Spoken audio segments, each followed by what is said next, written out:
আসসালামু আলাইকুম নমস্কাৰ মই সানিয়াৰা পাৰভিন আপোনালোকলৈ আগবঢ়াইছোঁ চিলাই কাম সম্পৰ্কীয় এটি ভিডিঅ'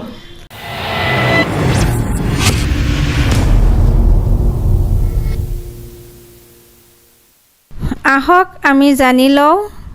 চিলাই কামত ব্যৱহাৰ হোৱা সামগ্ৰীৰ নাম আৰু ইয়াৰ ব্যৱহাৰ কাপোৰ কেঁচি thread cutter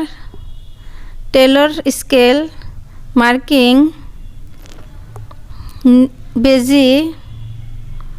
tailor chalk seam repair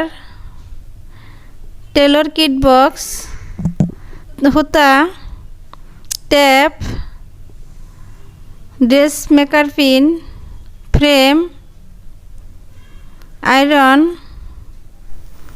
চিলাই কাম শিকিবলৈ হ'লে আমাৰ লাগিব কাপোৰ বিভিন্ন ধৰণৰ থাকে প্ৰথম অৱস্থাত চিলাই কাম শিকাৰ কাৰণে কটন কাপোৰটো ইউজ কৰা ভাল এয়া হ'ল মাপনি ফিতা বা মেজাৰমেণ্ট টেপৰ জৰিয়তে কাপোৰত জোখ-মাপ দিয়া হয় আৰু জোখ-মাপ লোৱা হয় কাপোৰত জোখ-মাপ দিওঁতে এটো হ'ল টেইলৰ চকেদি আঁচ দিয়া হয় পইণ্ট কৰা হয় টেইলৰ চকেদি পইণ্ট কৰি লোৱা হয় য'ত কাটিব লাগিব বা আঁচ দিব লাগিব আমি এই পইণ্টবিলাক জইন কৰাৰ কাৰণে স্কেলৰ প্ৰয়োজন হয় এয়া হ'ল টেইলৰ স্কেলৰ জৰিয়তে কাপোৰত আঁচ দিয়া হয় টেইলৰ স্কেল বিভিন্ন শ্বেপৰ থাকে শ্বেপবিলাক বেলেগ বেলেগ হয় কাৰণ আমি বেলেগ বেলেগ শ্বেপত কাপোৰবিলাক কাটিব লাগে আমি শ্বেপ অনুযায়ী কাপোৰৰ পইণ্ট কৰা পেন্সিলে পইণ্ট কৰা জইনবিলাক আঁচ দিয়া হয় আঁচ দিয়াৰ কাৰণে টেইলৰ স্কেল ব্যৱহাৰ কৰা হয় আমি আঁচ দিয়া শেষ হ'লে আমাৰ লাগিব এখন ভাল কেঁচি বা সিজাৰ ইয়াক টেইলৰ কেঁচি বুলি কোৱা হয় কেঁচি বিভিন্ন ধৰণৰ থাকে তো টেইলৰ কেঁচিবিলাক এনেকুৱা হয় এনেকৈ ধৰিব লাগে আৰু টেইলৰ কেঁচিৰে আমি কাপোৰ কাটো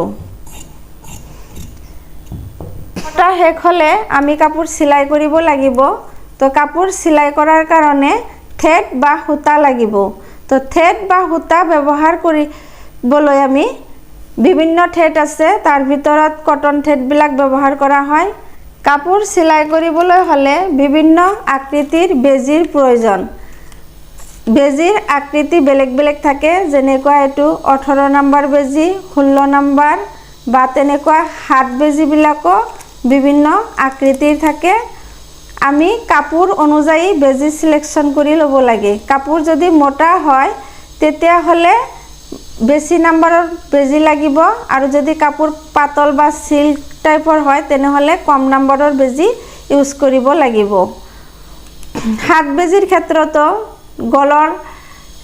সিলাইৰ কাৰণে বেলেগ আকৌ ফলছ চাৰি ফলছৰ কাৰণে বেলেগ এনেকৈ বেলেগ ধৰণৰ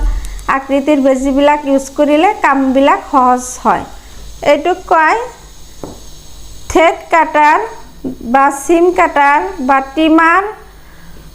বা সূতা কটা সঁজুলি এইটোৰ জৰিয়তে আমি চিলাই কৰাৰ পিছত অলপ সূতা ৰৈ যায় সেই সূতাখিনি কাটিবলৈ ইউজ কৰা হয় এইটো কাটাৰ মেচিঙৰ ওপৰত ৰাখিলে ভাল ডাঙৰ কেঁচি মেচিঙৰ ওপৰত ৰাখিলে পৰি গ'লে বেয়া হৈ যায় আৰু মেচিনখনো বেয়া হৈ যায় সেইকাৰণে এনেকুৱা সৰু কাটাৰবিলাক আমি মেচিঙৰ ওপৰত ৰাখিলে ভাল আৰু এনেকুৱা কাটাৰেৰে সূতাবিলাক কাটাত সহজ হয় এয়া হ'ল সিম ৰিপেয়াৰৰ জৰিয়তে আমি চিলাই খুলিব পাৰি চিলাই যদি কৰাৰ সময়ত বেয়া হৈ যায় কেতিয়াবা সেই বেয়া চিলাইখন খোলাৰ ক্ষেত্ৰত এইডাল সঁজুলিয়ে সহায় কৰে এটো দি আমি অতি সহজে চিলাইবিলাক খুলিব পাৰি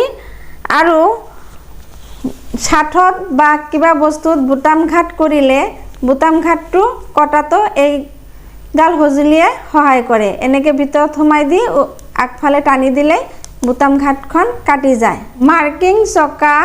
বা মাৰ্কিং বুলি কোৱা হয় কাৰণ ইয়াক দি মাৰ্ক কৰা হয়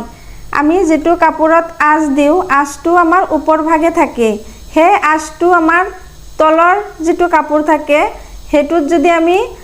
আঁচটো বহাব খুজো বা অলপ চিন দেখা হেন কৰিব বিচাৰো তেতিয়াহলে এইটোৰ আজে আজে দি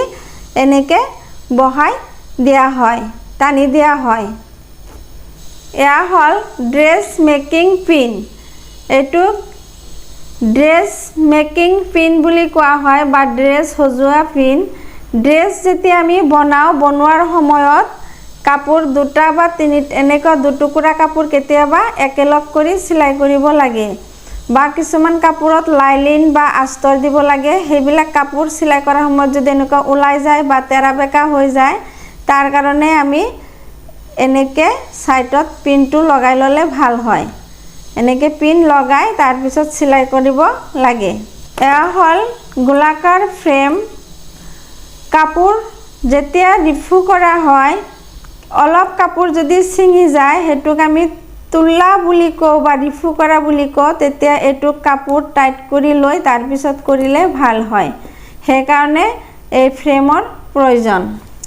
তাৰ পিছত লাগিব আমাৰ এখন ইস্ত্ৰি কাপোৰ যেতিয়া আমি সিলাই কৰিবলৈ যাও তাৰ আগতে কাপোৰবিলাক নতুন কাপোৰত ভাঁজ থাকে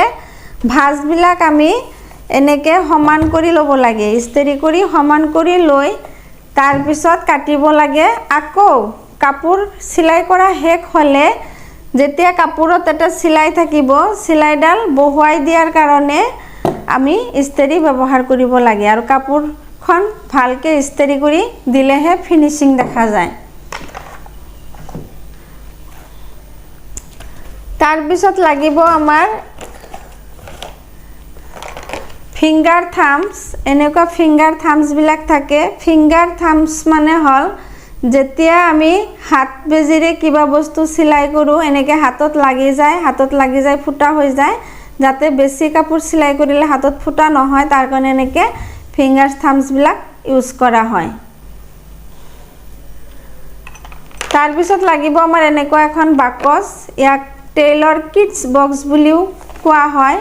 তো ইয়াত টেইলৰ্ছৰ যিবিলাক সৰু সৰু বস্তুবিলাক আছে এই বস্তুবিলাক ভৰাই থোৱাৰ কাৰণে ভাল হয় ভিডিওটো চাই থকাৰ বাবে সকলোকে ধন্যবাদ